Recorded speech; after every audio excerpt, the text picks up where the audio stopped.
Travel back in time with a trip inside the Iowa's News Now vault.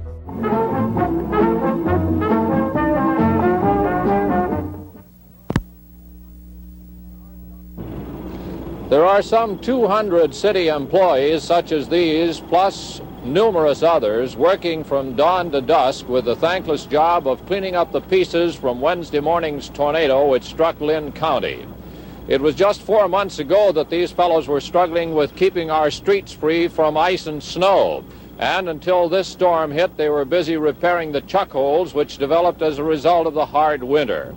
In late March, they filled sandbags, carted them out to the banks of the Cedar River and the city sewers, then several weeks later brought them all back, the battle having been won. And now they're again following the traces of nature's third line of assault on Lynn County this year. This time, nature revealed herself in the form of tornadic winds. That is our story tonight, the storm and the cleanup.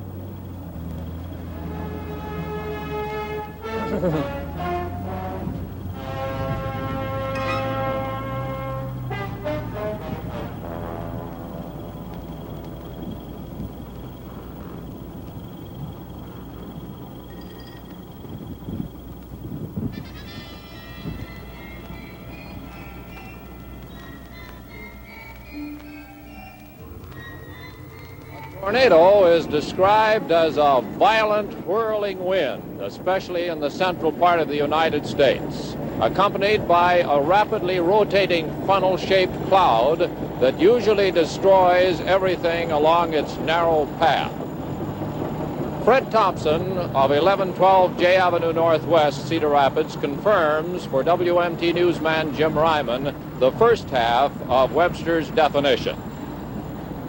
I came out the side door to look at my car, and there was a tremendous stillness. There was no breeze blowing at all. It was quiet, and it got real warm. And then a funny odor, the awfulest funny odor I ever smelled, sort of a sweet, musty odor. And then I heard a terrible rumble, like jets to me, or like motorboats, or either trains or something, just tremendous rumble. Then I happened to look right across over there by the drive-in theater, and I seen this funnel cloud. And I would say it was about maybe 400 feet wide at the top, and then it came down into a point and veered off to the left at the tail. And when I first seen it, through the flashes of lightning, I estimated maybe about 500 feet from the ground, or 600 feet. Then I seen it dip down, and the next thing I saw was the drive-in theater go. Then it took these barricade signs and picked them up like tissue paper and blew them over there in the highway patrol office. My car raised about 3 to 3.5 feet off the ground, and I left the car going and ran back in the station. Went back to the back and closed the back door down in the washroom. Came back to see if my car tipped over, and then I looked again and I saw the funnel cloud going back up again. It had raised, and to me it looked, it was down at Williams Boulevard, just about over the fire engine station. But it had gone back up again. But it was definitely a funnel cloud. Now, when it took the motion picture screen over there, did it twirl it up into the air, or just how did it affect it? What did it look like when it? Well, it just looked like a piece of newspaper. Just picked it right up in the air and then laid it right back down, smashed it all to pieces. Where you can see it over there now. See the sign. The sign sits way on the other side of that building, I would say about 15, 20 feet. And it just picked it right up in the air and twisted it around and laid it right back down again. Well, what was your reaction upon being so close to the twister? At the time, I didn't realize what was happening until after it was all over. Then I realized I was about maybe a quarter of a block away from a tornado, and then it kind of scared me. You realized at the time you saw the cloud, though, that it was a twister? Oh, definitely, because I had seen one coming down from northern Wisconsin one time. I had seen a tornado. A Cedar Rapids family, the Thomas Herzogs of 4731 Danbury Street Northeast, can attest to the destruction. Mrs. Herzog tells her story to WMT's Dean Borg. Here's your house, Mrs. Yes. Herzog. Yeah, that's it. Does that look like it? Yeah. See, you just look at it and you just can't see a thing that's really salvageable. Uh-huh. Like your good furniture laying there in my broken bed. There's the air conditioner that never operate again. Were you operating that last night? It was hot and humid. No, but I had a vaporizer going in the children's room. They're both sick, and then they were in this cold rain. There's your front room, is it? Or can't you tell now? Well, our There's your front iron. room, that whole side of the house is pushed off, and that's the called the safe side of the house. That's the so-called Leeward southwest side. safe side. Mm-hmm. That was hit worst. In panning and trying to show what had been done to your house is just almost hard to show. See those holes in the wall? Yes. I don't know. The wall is all over, and there's these big holes. Now, that little picture there that you see, that says, and this is what we go by, Tom said, never trouble your mind about anything that'll happen to you in this world. Nothing can come but God's will. And he said, even though all is rebels here, let's just stick this up somewhere because it saved our lives, this idea. So that little plaque Yeah. was put up even after the windstorm this morning. Even though the house is devastated, that plaque, which shows your faith, was put up on the wall. The Herzogs are not alone tonight, for the tornado damage was widespread throughout the county. The storm apparently struck first in its full force just southwest of Fairfax, after having caused less extensive damage near Marengo and the Amanas. Farm buildings were left in shambles, windows shattered, and trees of every size uprooted. Mrs. Emil Tissel, who was alone with her 2 young sons, heard the storm as it approached. Mrs. Tissel said it sounded as if the windows were exploding. The wind skipped along a general line on both sides of Highway 149, throwing buildings and road signs about. One home under construction 3.5 miles south of Cedar Rapids was destroyed, leaving only a flooded basement. A second path of the storm began northwest of the Cedar Rapids Municipal Airport, which itself escaped damage. However, a number of farms in that area suffered heavy losses. Hardest hit was the Milo Cerveny farm, where every building, with the exception of the house and garage, was destroyed. The base of a windmill on the side of the house was twisted around a nearby pole. The Wilma Sternad farm was also left in shambles. Mrs. Sternad was sleeping upstairs when the storm struck about 3:45 in the morning. She tried to get downstairs but didn't make it. It was fortunate for Mrs. Sternad that she didn't, because an 8-foot 2x4 was driven into her kitchen by the force of the wind. It was a city asleep as the funnel in the night moved into Cedar Rapids between 3:45 and 4 a.m. The storm showed its power first at the Cedar Rapids Drive-In Theater, tearing apart the outdoor screen, the same treatment it handed to the Twixtown Drive-In before moving into neighboring Marion. In between, the tornado inflicted widespread property damage, smashing windows, tearing out siding, shingles, eaves, downspouts, and the like. It ripped out some 1,000 trees and brought down hundreds of telephone and power lines. Every quadrant of Cedar Rapids was hit, with huge trees, some as much as 6 feet in diameter, uprooted and toppled over onto houses and cars. The amazing part of the disaster is that no one was seriously hurt. Cedar Rapids 2 hospitals reported treating 14 persons injured in the storm, most of them cut by flying glass. However, there were some close calls. A Chicago Northwestern switchman working in the Quaker Oats yards says one of his men was picked up by the winds and hurled against the side of a building. When his companions reached him, the man was lying on the ground, his mouth stuffed full of dirt and cinders. A woman reported that an upstairs boarder at her place was nearly sucked out a window in his room by the winds. These people, along with hundreds of others with storm-related stories to recount, give a clue to the nature and direction of the storm once it entered Cedar Rapids. Surveying the damage, one finds 2 paths leading across the city and another in the extreme northeast corner, indicating there may have been 2 tornadoes. The one through town appears to have been of the oscillating type, with the tail striking alternately along 2 lines. The top one starting at the Drive-In Theater, going along Williams Boulevard, downtown to the Quaker Oats plant, to the Co-Campus, and eastward. The lower line appeared to have moved northeastward from near the airport, along 2nd and 3rd Avenues to Beaver Avenue, hitting near Washington High School and the Country Club, continuing into Marion. The second tornado is the one that hit the Herzog home and Broadcast Park, then moved into Marion. Marion's initiation to the storm was at Moore's Trailer Court in the southwest part near Lyndale Plaza. 5 trailers were blown over and many others damaged by the wind. The city fire station was blocked for a time in the early morning hours by fallen limbs and debris. Katz Auto Salvage on 7th Avenue had the south wall of one of its buildings caved in and the roof ripped out and thrown into the street. The roof was also ripped from a section of the new Goodyear store on 7th Avenue in Marion. Damage was particularly heavy along 24th Street, where one resident reported debris driven perpendicularly into the siding of his home. Several garages were ripped out in Marion before the storm continued on its path northeastward. It struck several farms in Lynn County, northeast of Marion, then moved into Jones County, where it apparently ran out of steam in the Monticello area. There was no warning of the tornado that caused this destruction, as it apparently developed quite rapidly. For a complete analysis of the storm, let's turn to WMT's weather consultant, Conrad Johnson. Tornadoes, the most destructive type storm known to man, primarily because it's practically unpredictable even at this date. In the first 50 years of this century, we averaged 200 deaths per year. Since 1954, we have averaged only 56 deaths per year. We have made progress, and we're trying to make more.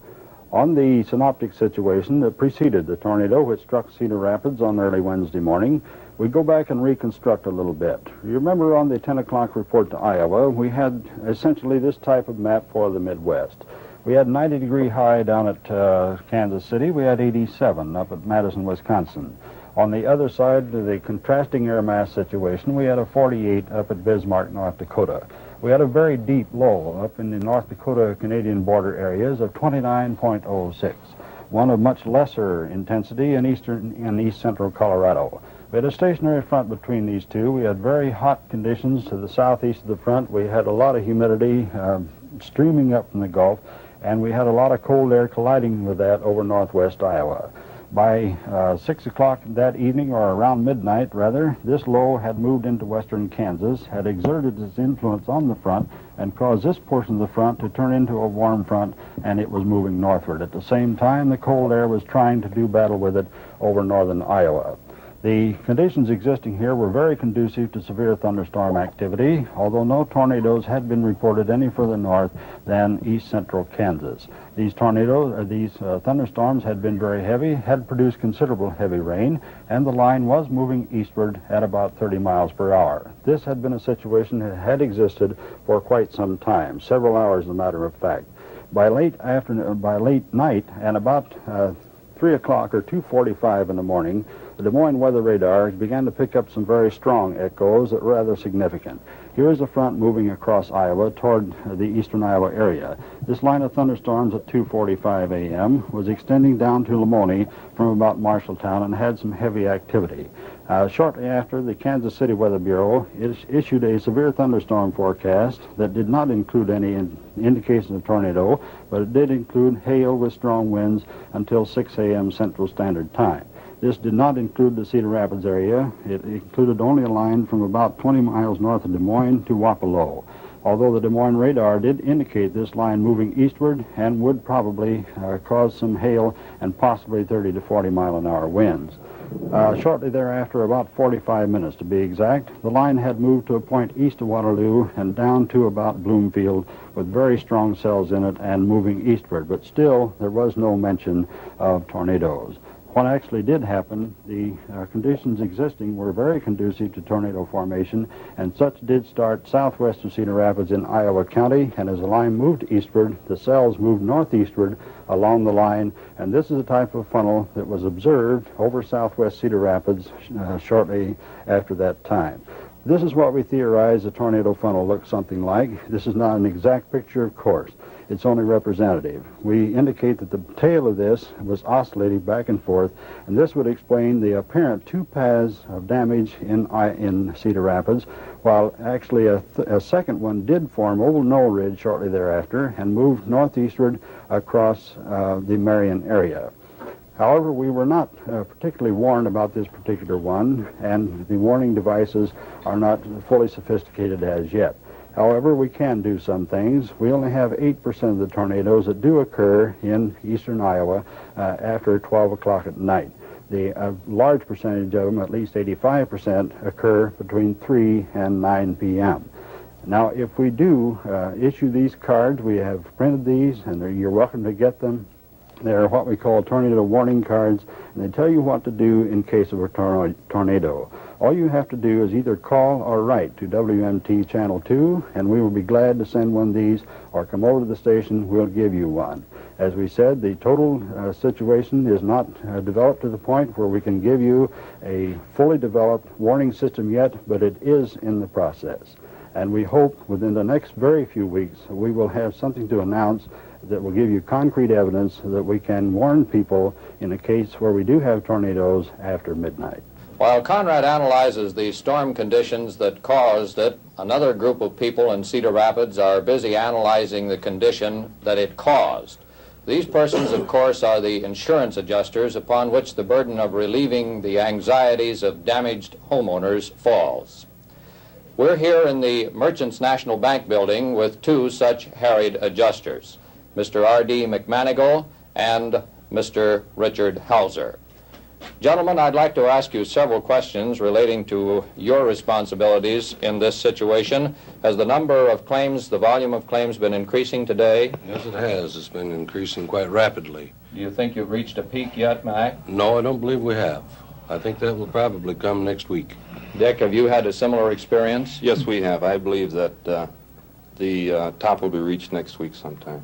What is the major type of damage claim that you're getting then? Well, I believe that the major type of damage is trees falling down on buildings, such as dwellings and garages and fences. And, of course, that damages the roofs, and with the rain we did have some interior damage. But the majority of the damage is caused by the falling debris of trees. Is your firm experiencing about the same thing then? Yes, we are. We're handling the same type of losses. How about the volume of trees on automobiles? That is relatively small. However, I did see a number of trees on cars during our inspection of the damaged areas.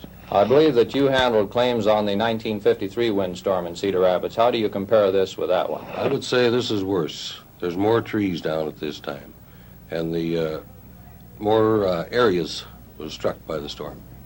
Mr. Hauser, we've been told that the damage in total to private property may run as high as $1 million. Do you think this is a conservative estimate? Yes, I do. It will definitely reach $1 million and perhaps more.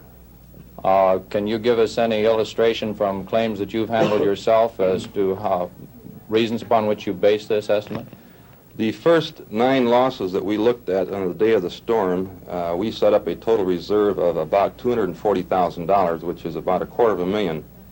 And that, of course, were the worst losses in Cedar Rapids that we were assigned. So I definitely feel that the total amount of damage will exceed $1 million. Do you go along with this, Mac? Yes, I do. It will definitely exceed that amount. I understand that we're either one or the other. We're either badly damaged or it's a relatively minor loss. Is that correct? There's no middle in this particular storm. Well, at the time that the streets were clogged with trees and in the very early stages of this situation, we thought perhaps we might be going to have as many as 10,000 claims. What do you think about that, Dick? Grant, I believe that figure is quite high. From my observation, it will be approximately 3,000 to 3,500 claims in the Cedar Rapids and Marion area. Now, does this include the ones that agents themselves handle rather than adjustment companies? Yes, it would. It is rather hard to guess, however, because we have no idea how many of the losses the local agents are handling themselves, but I think that the total number of losses in Cedar Rapids and Marion would be about 3,500. Mac, does this fall in line with your thinking? Yes, it does. The way they've been coming in, I think that's what they'll end out to be. Although there is legwork involved for the adjusters, these power line crewmen have the more arduous task of replacing downed lines. They've come from many parts of Iowa to get the power completely restored, as WMT newsman Bob Nelson learned from the president of Iowa Electric Light and Power, Dwayne Arnold. Well, right at the present time, we have around 205 or 210 men working on cleaning up the aftermath of this storm.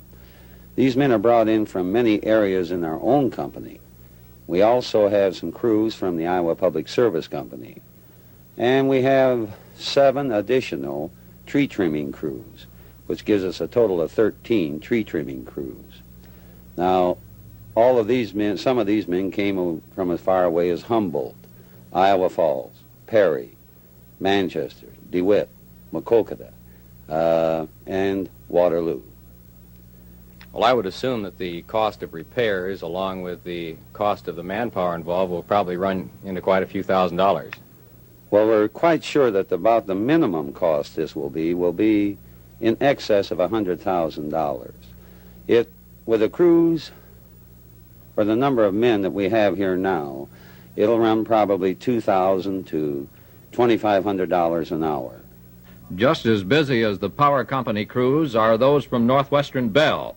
WMT newsman Jim Ryman discussed the number of out-of-service phones with the telephone company's Cedar Rapids manager, Trent Winiger.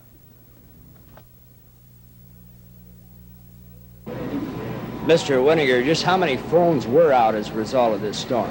Well, Jim, immediately after the storm, we had 10,000 stations that were out of service.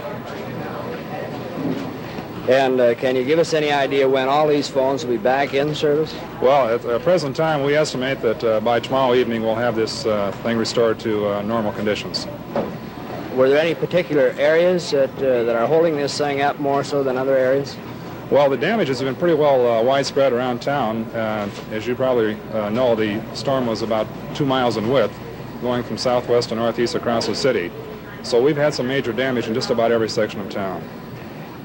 Why did it take longer, or why is it taking longer for the phone company to put their phones back in operation than it did the power company, who, for all practical purposes, had the city back in power last evening? Well, I think the power company has done a tremendous job in getting their service restored, and because they've worked so quickly, we're going to be able to get our service restored by tomorrow night. Now, the reason I say this is that until the power company has had an opportunity to clear an area, we generally don't go in and work until they've had their lines fixed. Our people are not trained to work around high voltage lines, and so due to the safety considerations, we generally wait until they're through. How many men have been working on this operation? Well, we've got about 160 people. Now, 125 of these are out making repairs in the field, and about 40 people inside. And can you give me any ideas to the cost of this operation? Well, at the present time, of course, we don't know for sure just what the figures are going to amount to, but we would estimate that at a minimum it would be between $150,000 and $200,000. But while these phone lines, power lines, and properties can be repaired in a relatively short space of time, the real loss in this storm was to the trees here in Cedar Rapids and Marion. Cedar Rapids lost only 400 trees to Dutch elm disease in the past 2 years. Cedar Rapids Parks Commissioner Don Gardner gives this estimation of how many were lost in the several minutes it took Wednesday's tornadic winds to cross the city. Well, after traveling around the last 2 days and looking things over, I would guesstimate, and that's all it could be, would be a guesstimate, that something over 1,000 trees are downed or at least ruined and will have to come down. I suppose after fighting Dutch elm disease successfully for all these years, it's a little bit disheartening to see the wind come along and one night, whoosh. Well, disheartening is putting it mildly. We have had an excellent program of sanitation and cleaning up the dead elm wood, which is so important to the Dutch elm control program. And now suddenly a great deal of our work is undone, and we'll be many months getting back where we were before the storm hit. Is there any way that you can put a value on a tree that's lost? It's pretty difficult in dollars and cents, although the National Shade Tree Conference have established several scales. Aesthetic value, shade to your property, all of these things enter into it, and certainly there's a great dollar and cents loss in these magnificent old trees we've had destroyed. Some of them, I suppose, pretty old. Many of these trees have been with us 50 to 100 years, and suddenly they're gone. For instance, these trees in the background, some of them were planted by our department 25 years ago. And now suddenly they're gone. Well, do you have any plan for replacing them? Shysters around in the city that are trying to make a fast buck on this tree trimming. Have you heard these reports? Well, anytime there's any sort of a calamity such as this, there are those that move in. Some of them are needed. We need the good tree people into town to help the private property owner with his problem, and along with the good ones, you get a few bad ones. And we've heard of a couple of instances of overcharging. Well, how can the property owner spot one of these Sharpies if he comes and tries to trim the trees at his house? Well, the best thing to do, if there's any doubt at all as to the price involved and the quality of the people involved, is to get a more than one quotation on the job if you have the time to do it. Many of the tree people, local tree people, have passed written tests in our office and filed insurance with the city clerk, and we recommend these people. If they'd call our office, we'd be glad to give them the names. Many people are involved in the cleanup operation, but the city bears the major brunt of the battle.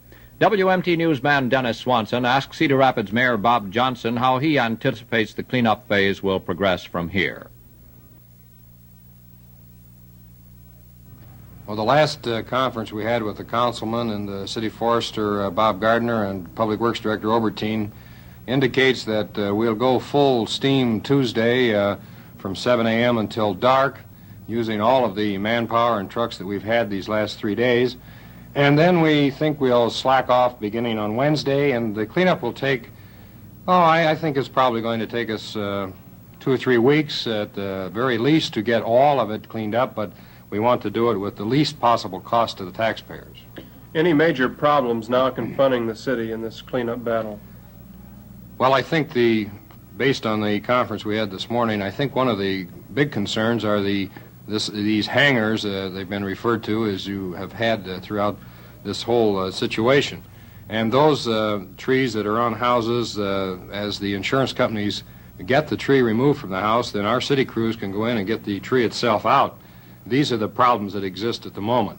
Of course, there is the other matter of the total cleanup of the entire area. This storm being 2 miles or more in width, that makes it quite a gargantuan chore to get it all done as fast as we'd like to get it done. For the flood fight, you had quite a table of organization. How are you organized now for this fight? The same way, Dennis. We have the organizational meetings, and we assign the responsibilities through the various commissioners and to the department heads, and it seems to work very well. We get everything coordinated into down to 1 or 2 people, in this case Obertine and Gardner, and it's worked very well. We've had no hitches. We've had tremendous cooperation from every department with trucks and manpower and the citizenry as well. Any idea what the cost to the city has been in this tornado fight? We don't know yet, of course. Our biggest cost is going to be in labor, as it has been with the utility companies, but we're guessing someplace between $50,000 and $75,000 before the entire project is done. We had a lot of signal damage, as you know, and this is expensive, and we had 300 or 400 people working, almost around the clock, you could say. So it will be someplace between $50,000 and $75,000.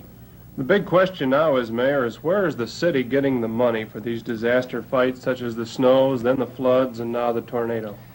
Well, one of the interesting things about the Iowa law is that the refund, liquor profit refund that cities receive based on their population is set aside for use for any lawful municipal enterprise.